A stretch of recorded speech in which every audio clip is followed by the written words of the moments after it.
258 and then paragraph B. All right.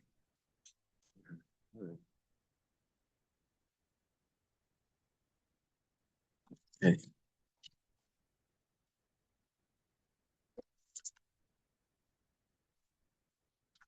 Remember where we are, where we left off? We get to the Mishnah now.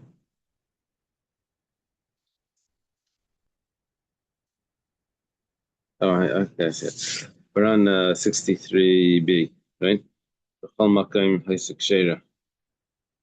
Yeah. Yes. So we think Hashem that we're muttering Torah every day. It's less of a learning we should have the base of English immediately. You know, there was an interesting thing here that started off saying that the Chatas Ha'oif is on the southwest corner. Then it says it's kosher everywhere. But that was its place. Gemara asks now,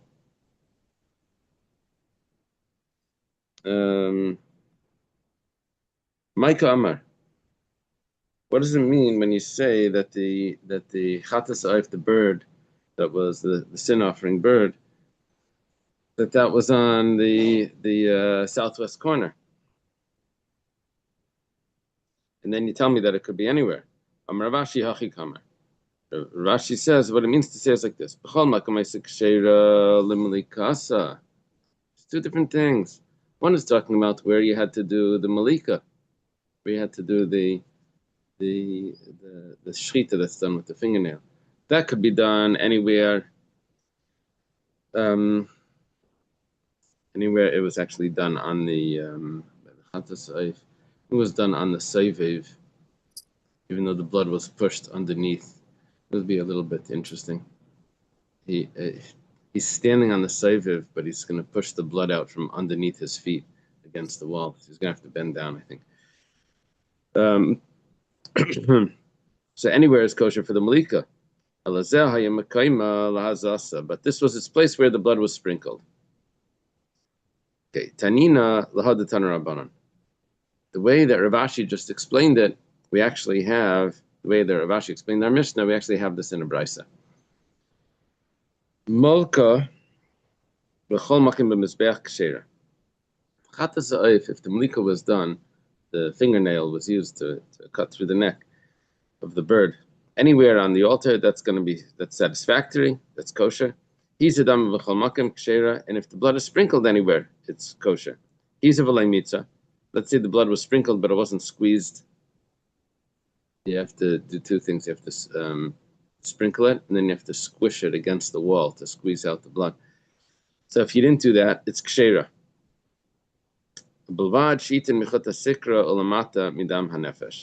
However, it has to be done underneath the chut hasikra, the red line, the equator of the mizbeach, from the blood that comes out by the shechita. Dam hanefesh is the life blood of the bird. Gemara asks, my kamar. First you tell me that wherever you do it, it's kosher. Then you tell me that it has to be done under the red line. It's like someone said, for you, anytime. On Monday, in between 5 and 5:30. What do you mean, anytime?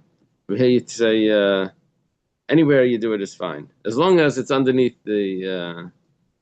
Okay, so the Gemara answers Achi Kamar. What it means to say is like this. If the malika was done anywhere on the altar, it's going to be kosher. Okay, that we learned. If the blood is squeezed out against the wall, anywhere on the altar, it's going to be kosher. Now, the truth is that the squeezing out of the blood of the chatas is not makiv, it's not essential. So, wherever you do it, it's going to be kosher. Because if you sprinkle, if you don't do it at all, it's going to be kosher. So if you don't do it at all, it's kosher, then for sure, wherever you do it is going to be kosher. You don't even have to do it. As long as the sprinkling is below. There's two parts to the sprinkling. There's the sprinkling of the blood, and then there's the squeezing out of the blood. The squeezing out of the blood doesn't have to be done, but the sprinkling of the blood needs to be done in a specific location underneath. Yeah, so we just divided it up into three parts. There's the malika, which it doesn't matter where it's done. There's the hazah, which it does matter. It needs to be under the red line. And then there's the mitzvah, where it doesn't matter where it's done, or if it's done at all, actually. Then the Mishnah went on and it said that corner has three functions below the red line, and it has three functions above the above the red line. So, what's the source for this? Well, the first one below the red line was that the chatas ha'if, the blood is sprinkled there. Chatas ha'if, hadamran. We spoke about that. We said before that we learned it from the karban mincha. Just like the karban mincha had to be brought to that corner, so too, the sprinkling of the blood of the chatas ha'if had to be. Instead of mincha is called the chatas. The chatas is called the mincha. Remember that Gemara we had yesterday, I think. So, lahagashas tiksiv v'gisha. This is the second thing that it was used for. That the karban mincha was brought close to that corner. Tiksiv v'gisha al pnei mizbeach was brought to the face of the altar. And the third thing was shiari adam. The remainder of the blood of a chatas was poured there. The ksiv es kol dam apar yishbech al yisoid hamizbeach, and we learned that was the closest to the sanctuary, which was that corner, the southwest corner. Sorry, hello. It feels like it was a week ago. You've got a lot going on. Okay. Okay, now we said three things that southwest corner above the red line. It says Melmaila. What were the three things above? The nisach hamayim, the pouring of the water, v'hayayin, and the pouring of the wine, and if there's too much going on the eastern side, so then you take it over to the southwest. Okay, so that corner, the southwest corner, has three functions above the red line as well. My timer. What's the reason why mitzvah should be on the east? Yeah, what the Gemara is asking about. The opposite of what we're just talking about. We said it's mainly done on the east. But if there was no room, then why is it on the east? Rabbi Yechanan says, because the southeast is the closest corner. Why did I say mi beis hadeshen? Li beis hadeshen, I thought it would say. It's funny, no? Shouldn't it say li beis hadeshen? It's closest to the beis hadeshen. I guess what it means is that the distance from it is the closest. The distance from it is the closest from that corner. The beis hadeshen was an area right on the side of the ramp. It was 10 amas from the edge, from the base of the ramp. I'm sorry, the entire ramp was 32 amas, right? We learned yesterday 32 amas was the ramp. 10 amas up from the ramp along the side of it. 22 amas distant from the mizbeach was the beis hadeshen. 3 tvachim away from the ramp. It was very close to the ramp. So, but it was on the eastern side, so the southeast would be the closest corner to that part. Okay, now it says Amar Rabbi Yechanan says you got to see how strong. Come and see how strong the kayanim are. So there's nothing lighter amongst the birds than the insides and the feathers. It's very hard to throw something that's light. When you throw something that's light, it just like falls because of the air friction, right? It doesn't can't get through the air. So when you throw something, we have to throw it really, really hard to get it through the.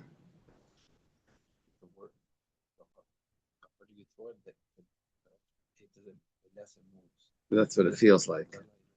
That's what it feels like. Do you think that's how it actually is? How do you throw it less moves? Um, yeah. So, but the Kohen was able to throw it 30 amas, the feather in the inside.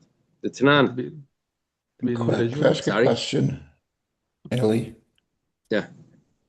So is it correct to say that with birds, there are only two avodas?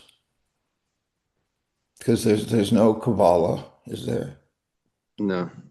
And there's no I guess you could say there's Rika, but it's really throwing or Right. rubbing, I guess. So There's Marika, there's Marika, three right? instead of four. Right. Okay. There is the eating. If it's a chatas, there is the eating of it, but that's not the typical of the four. Four doesn't have the eating. Right. Yeah, that's what it sounds like. Huh. Yeah, yeah, chicken. You have to throw it by itself. Like you couldn't like wrap it into something or throw many together at the same time, something like that. It sounds like they were throwing the insides, the inner, the bird the kishkas of the bird Hmm. that they throw together. That could fly. Hmm. That you could throw. You don't want to get hit by that. And then together with the feathers, maybe they wrapped it in the feathers up in it. Maybe Mm. they would throw it 30 amas. It's 30 amas. Let's say 50 feet, 60, 50 feet. Is that a big deal? It's not a big deal for a football. People throw that all the time. But to throw a feather like that, that's pretty hard. Yeah, a feather, right? Yeah. Oh yeah, 90 feet. So it's halfway. It's to the pitcher's mound. So Nah, these birds, pigeons and the turtle doves, are they the right. same birds that we identify by that name? That's a good question. You want to know if it evolved, if they in the last 3,000 years? I'm just trying to think how it's possible to throw something like that. Uh,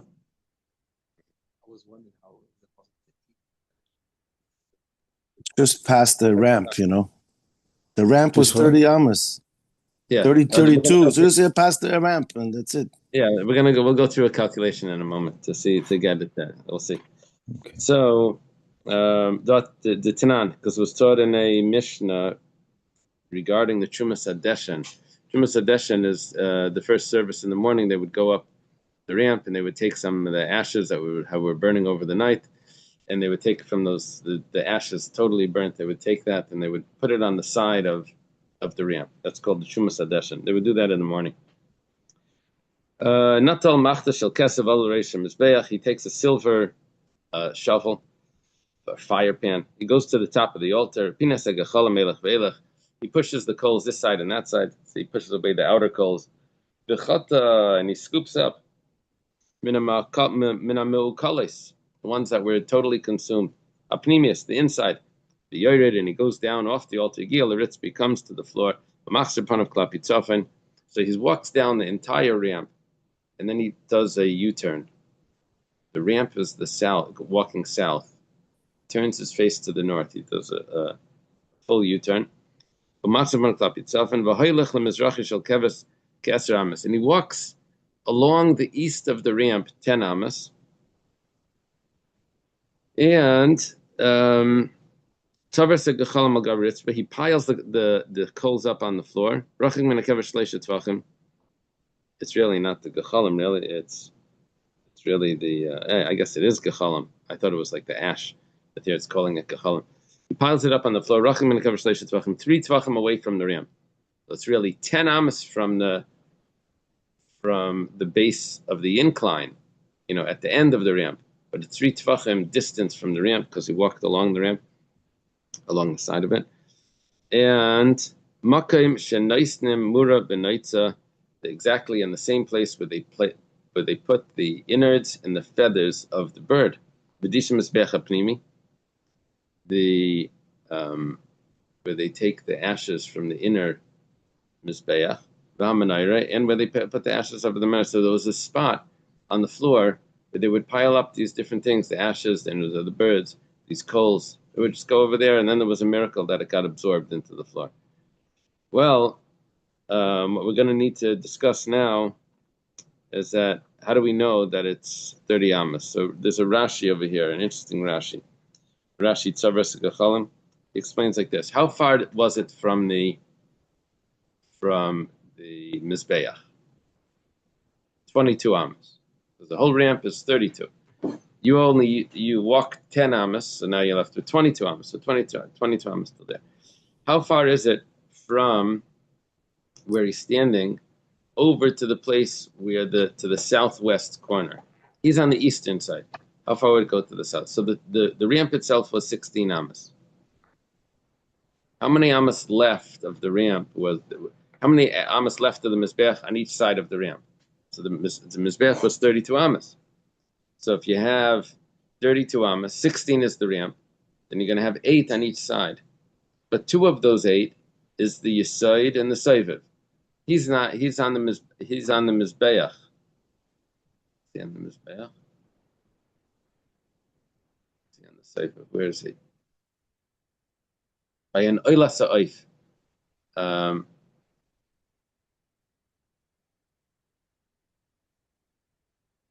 By an Oila Sa'if, I think it says that he goes straight up the ramp.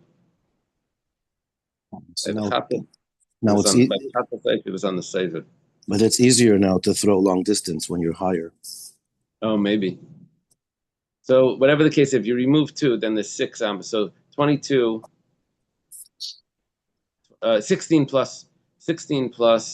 If he's in the middle, 16 plus 6. 16 plus 6 is going to make it 22. So it's 20. It comes out as 22 by 22 plus 3 tvachim, right? 22 plus 22. So 22 by 22. So what he's doing is catty corner, 22 amas. So yeah. So how do you get the what's it called? The catty corner, the hypotenuse. How do you get the a squared, b squared. yeah, very good. So you have to do 20 to 22 times. You have to get the square root of each of those. The way the Gemara does it is like this. It says that the diagonal is always going to be 2/5 more than the straight line. So what you have to do is you do 2/5. So 2/5 in decimals would be 0.4. So you do 22 times 0.4, which will give you 88. 8.8, because you have to put the decimal back in. 8.8, right? Times 0.4 will give you 2 times 4 would be 8. 2 times 4 is 8. So it'd be 8.8. Now what that gives me is 8 amas plus 0.8. So if I take the 22 back and I add on the extra area from the diagonal, it's going to be 22 plus 8.8, which would be 30.8. So 0.8. We have a bigger problem. Is just It landed 3 tvachim from the ramp, and he threw it from the other side, from the west, from the west to the east. Yeah. You worried about the incline at 10 amas in?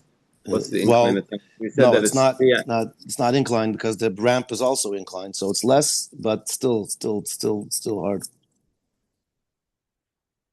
How high is the ramp? If the ramp goes 10 amas, if the ramp goes 10 amas high, it goes 9 amas high. So by 9 amas, so it's 3 amas tall at that point, right? Because it's halfway. It's 10 amas in, right? It's 1/3, so it'd be about 3 amas tall. So he has to get it over that and make it fall on the 3 tvachim in. So the Gemara says, 1 second, you told me that he's only throwing it 30 amas. It comes out, it's really a drop more because you told me it's 30.8 plus the extra 3 Tvachim. The Gemara answers, Makam Gabri Lechashiv. It's not counting the places where he's standing. So it's the distance. The in-between is 30 Amos. All right, 30 Amos. I was thinking small bird, also maybe it's a big bird, it's also hard to tell. Is it here that the small one? It's yeah, because it's only talking about the feathers of it. So it doesn't. I'm not sure if it's small or big or that, but the feathers are light. It's hard to throw things that are light. Yeah, so I figured it out. You threw it up. You threw it up, and then the curvature is less. Like at the end, it comes straight down. Okay, good. That's good. Okay. Underhand or overhand? Underhand, because he threw it up. You taught us that. You could throw it up overhand also. You could see how they throw. I don't know. They throw the football. Maybe in Australia. I don't know. Not here. It's underhand. We learned in the Mishnah, anyone that goes up the altar, goes up the ramp, he walks up on the eastern side. See the Mizbeach, the ramp goes from the south to the north, but there's the east and the west. So the right side would be the eastern side. So it says he walks up on the eastern side. It's as if there's a lane. You drive on the right. So you at least in America, and in the on the ramp. So why do you go up on the right? And it says, Amar Rab Yochanan, B'Nesachim. Oh, it says with two exceptions. It says there's an exception there, except for the Nisach HaYayin, in Nisach HaYayin V'Amayim, and also by the Oila Sa'if. There's three exceptions. Nisach HaYayin and the but the Nesachim and also for the Oila Sa'if. Yeah, because you just said he came down and he made a left on the Mizrach side. So that, yeah. Normally he walks up on the right. Right.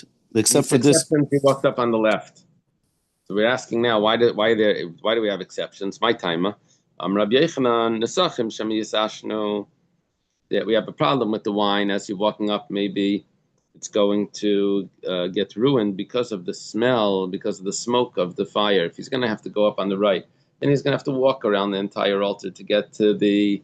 Going to walk up on the east. He has to go around to get to the west. Going to walk along the north to get to the west.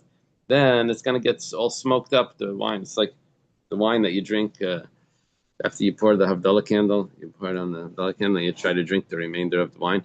It smells like the smoke. So, you pour the whole thing out? Okay. Depends what wine you're drinking. So, so whatever the case is, afterwards it smells. It's pretty lousy. We learned about it. You said after Havdalah, there's nothing left in the cup. We talked. Oh, yeah? Pour everything out? Is that what it says? Okay. So, Oila Sa'if, I don't know. Oila Sa'if, and then by the bird, we have a concern that maybe it's going to die from the smoke inhalation as it's walking around the altar. It says, Raminu, there's a contradiction. It says, if he's going to circle the Mizbeach, Me'ayinu Maschel, it's talking about the Kohen Gadol, by the way. Where does he start? Me'ayinu Maschel, he starts from the southeast, which is the correct way. Mizrach is Tzvainis, he goes to the northeast. Tzvainis Maravis, to the northwest. Maravis Draimis, southwest. And then they give him the wine. You see, we're not concerned about the wine getting spoiled. Rabbi Yochanan says, no, 1 second. That was only hakafa beregel. He wasn't carrying the wine. This is by the Kohen Gadol. The Kohen Gadol walks around and then they hand him the wine. He has secretaries. He has assistants. Amarava dekanami diktani nice yayin lenasich. They hand him the wine. V'leiktani oimalei nasich. They don't tell him just to pour the wine. Like this kaisha bracha. They actually hand him the wine. So Shema Mina, that's actually the pshat. This makes sense. That normally you would just walk up on the left, but by the Kohen Gadol he can walk all the way around, and then they would hand him the wine. But a regular Kohen would have to be carrying it himself. Whoever goes up the ramp goes up on the right side, and he goes down on the left side. Now, we're talking about what the right and the left here is, simply put, would be the person standing at the base, and he's watching people go up and watching them come down. As they go up on the right. As they come down, the person watching would say they're coming down on the left. But the Gemara says, so, Yedin Derech Smal. Eilen Derech Mizrach, Yedin Derech Ma'ariv. They go up on the east, they come down on the west. Chutz min Eiler Shleisha Dvar Malalu, except for those three things, which are Nesach HaYayin, the Mayim, and the Eilas HaOif. Eilen Derech Ma'ariv, they go up on the west. Yedim Derech Ma'ariv, and they come down on the west. They come down on the same, they go up on the do not enter the wrong way sign, and they come down correctly. Eilen Derech Yamin, Yedim Derech Yamin.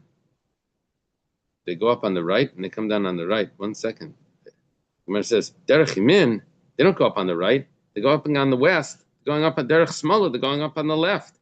Ravina says, it's Tani small. Switch it. They go up on the left. Rava says, my Yamin. What does it mean when we said it goes up on the right? Yamin the Mizbeach. If you're standing on the Mizbeach, looking down, you would be coming up on the right. My small.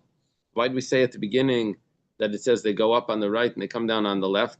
That was small de Gavra. That's the person's left, the person that's facing the Mizbeach. Not the Gemara says, This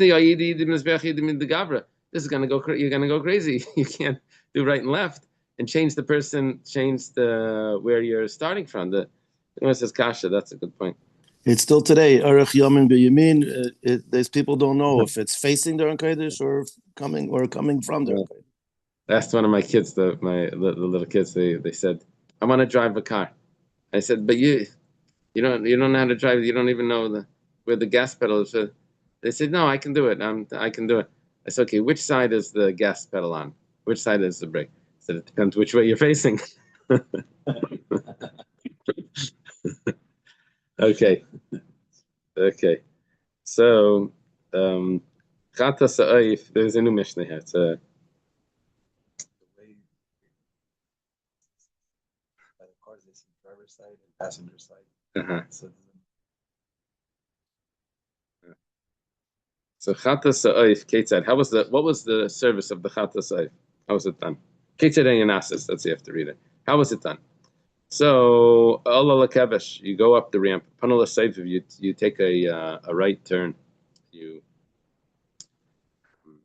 veer to the right. Allah Lakeren Dremis Mizrachis, you come to that the Saifiv is the middle ramp, the middle ledge that you can walk around. You come to the southeast corner, which was right there, the first corner that you'll hit. You would slice the neck from the nape of the neck with the finger, and you don't separate the neck. This is we're talking about the Chata Sa'if. It's going to be different by the Oila Sa'if.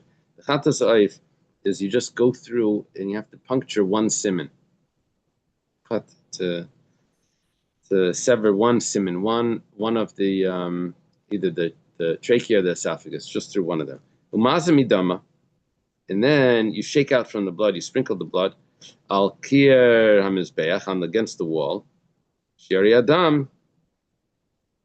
We didn't say where you do that. We learned that you do it on the other side. Shari adam, the rest of the blood, ayamismatze ala yisoid. They would fall down onto the yisoid. Now, the corner that he was on, the southwest corner, didn't even have a yisoid. So you would have to go walk around to do this. You would do the malika on one side, and then I guess you would walk over to do it on the other side. The mizbeach only gets the blood, not the flesh, because the flesh is eaten. This is a chatas, not an oila. A chatas is eaten. V'kula l'kayanim. Who eats it? The kayanim.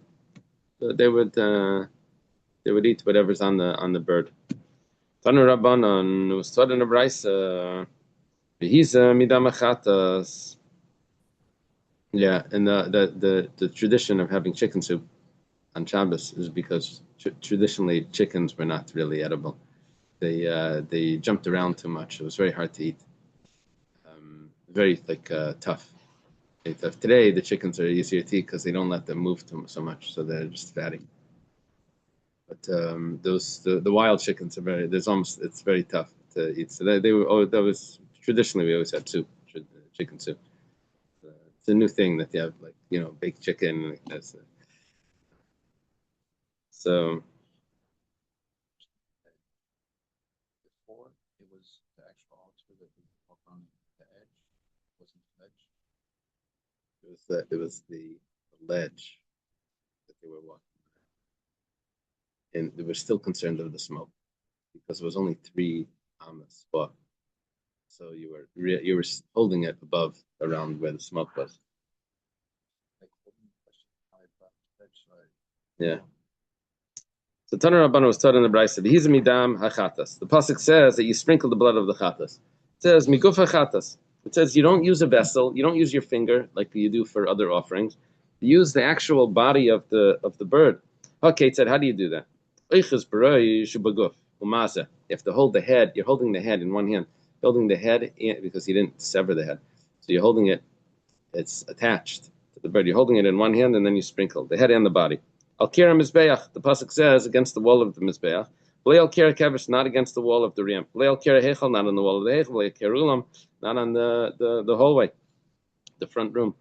Be'ezeh, which one? Which wall of the mizbeach? Zakira tachtan. This is below the red line, below the equator of the mizbeach. Ayena al kira elyon. Maybe no. Maybe it's above the line. B'dinu, and I'll give you even a logical reason for that.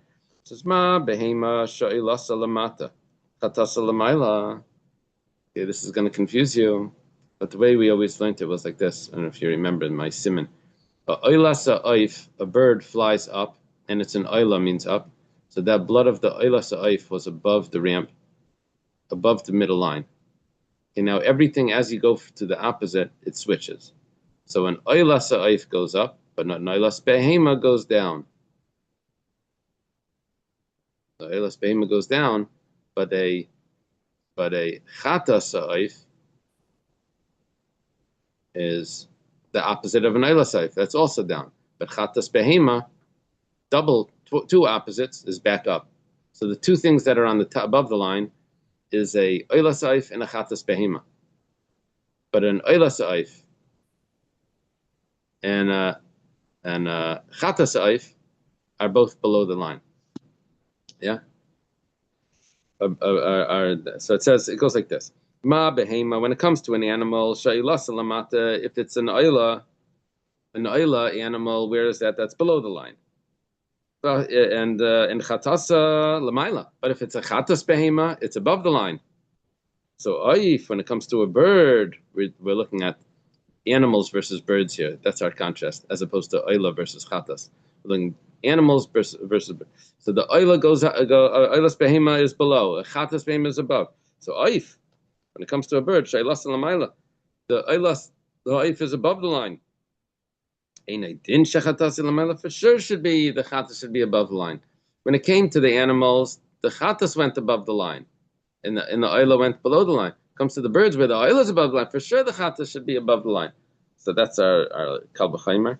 Talmud Leimer, the pasuk says, sorry, but banisha badam yimatzel yiseidim mizbeach. The remainder of the blood is squeezed onto the foundation of the mizbeach. Now, what does that mean? It says kir shashirayim shaloi mismatzim liyasaid. You have to do it on a wall where the remnants are going to fall onto the yasaid. Ve'ezeh zakir tacht, and that would be the lower wall. It has to fall down onto the foundation. Maybe you should do both. Maybe you should sprinkle it above, and then you squeeze it below. Amarava miksiv yimatzei. Yimatzei ksiv. Does it say that he has to squeeze it? Yimatzei with means that it's like passive. It's squeezed out. The memela mashma. It's squeezed out on its own. Yes, yimatzei would mean that you do it twice.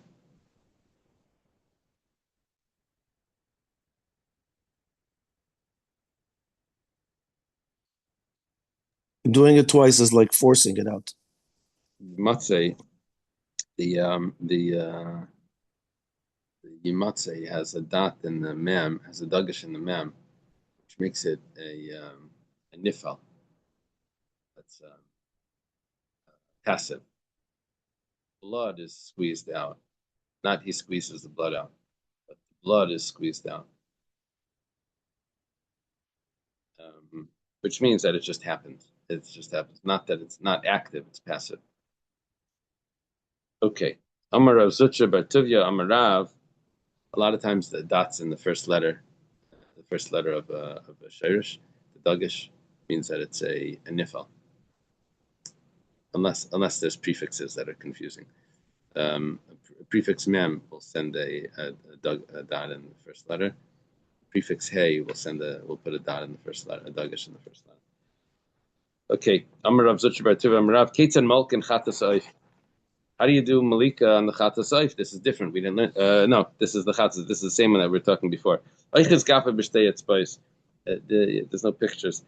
You hold the wings with two fingers. Now the two fingers are going to be this finger and this finger. You put the wings in between there, so you put like you hold sometimes kaparas. You have to grab it from the wings.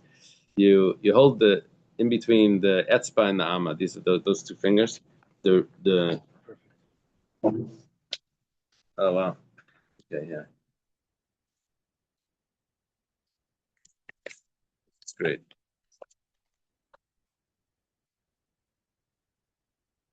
You see that? He's got the wings between two fingers, and then so the head is hanging out over his thumb. In this part, this is the head. Yeah, he's holding it like it's a black one. So the head is sticking out over here. The wings are coming through here. So he's holding it like this with the head sticking out. So the thumb has got to get over and to do the malika on the head that's sticking out.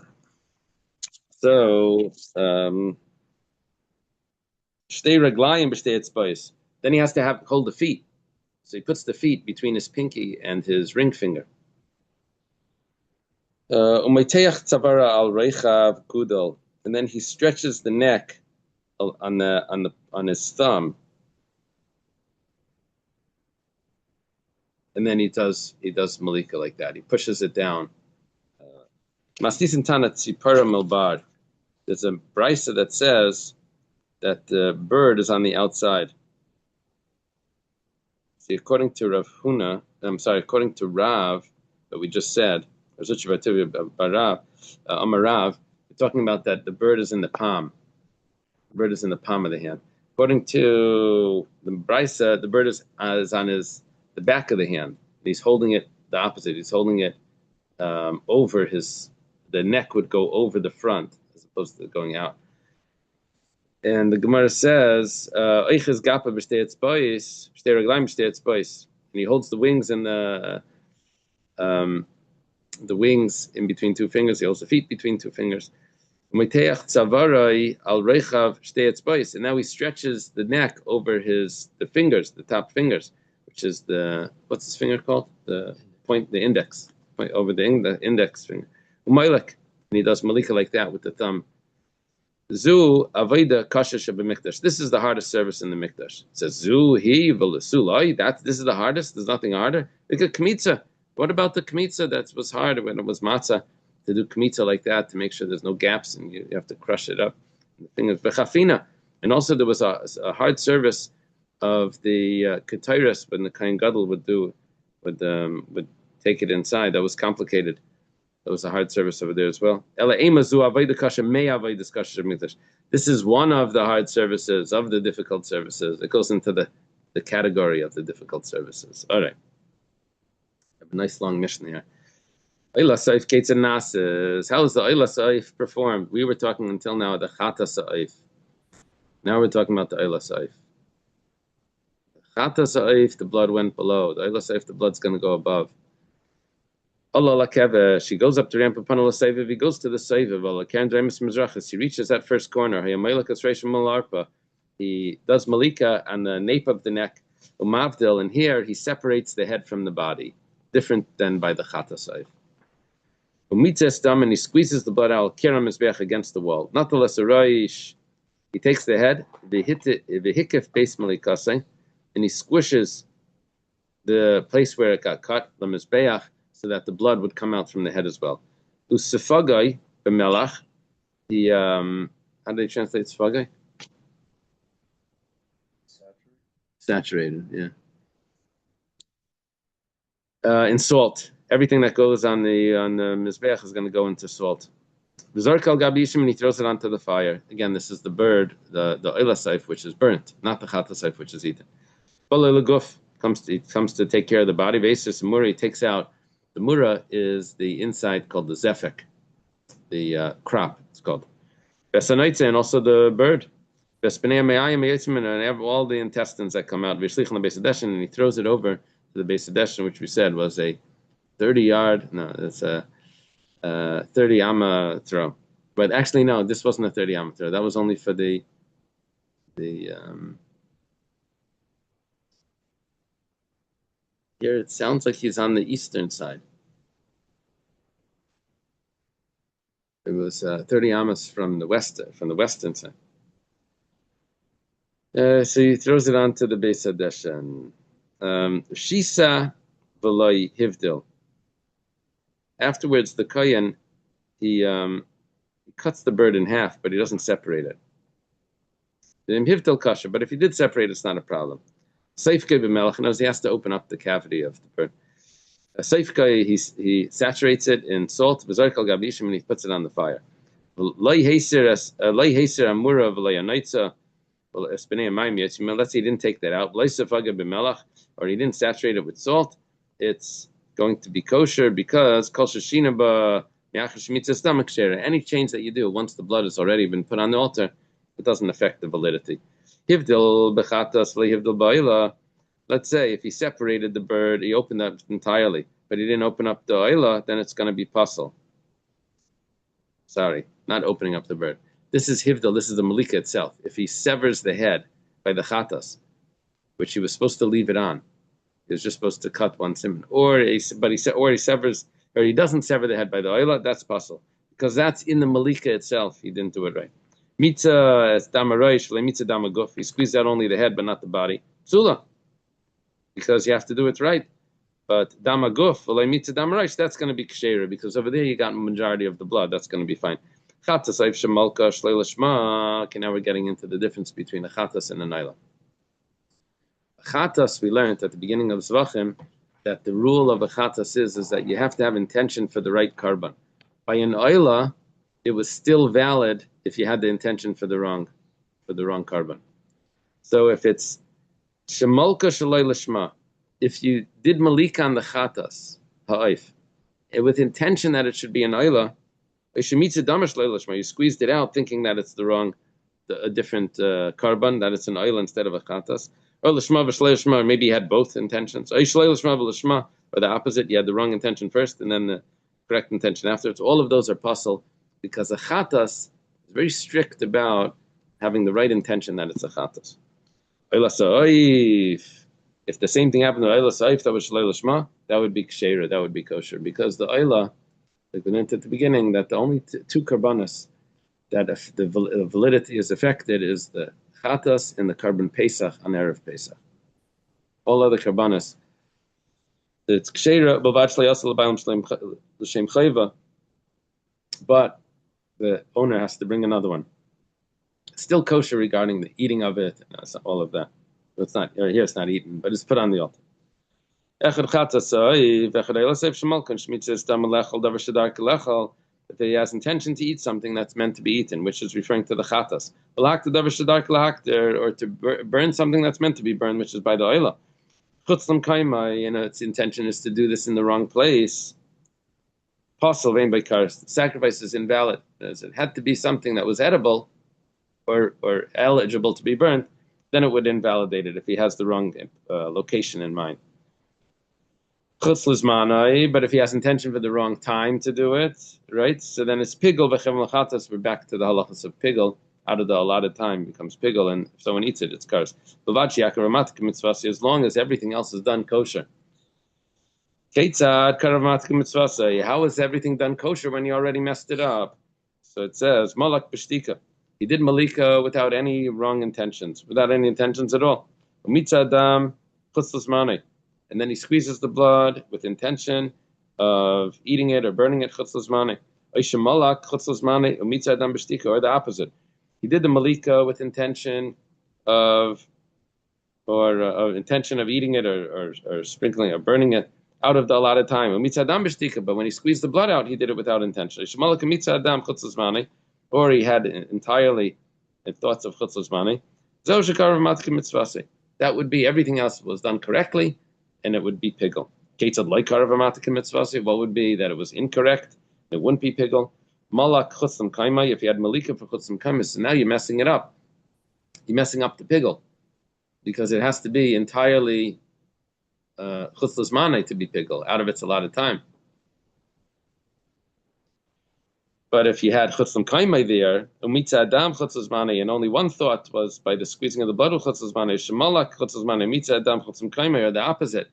He started off with the pigel thoughts out of the allotted time, and then he had thoughts of out of the allotted place.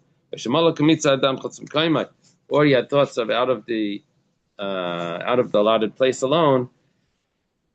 Then that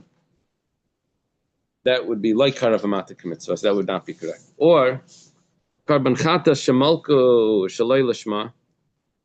Now this would be in an invalidating thought. So then it can't be pigel if you have other thoughts that invalidate it. Umitza adam l'chutz l'zmani, even though this blood was squeezed chutz l'zmani. Oy shemalak chutz l'zmani umitza adam shaloi lishma.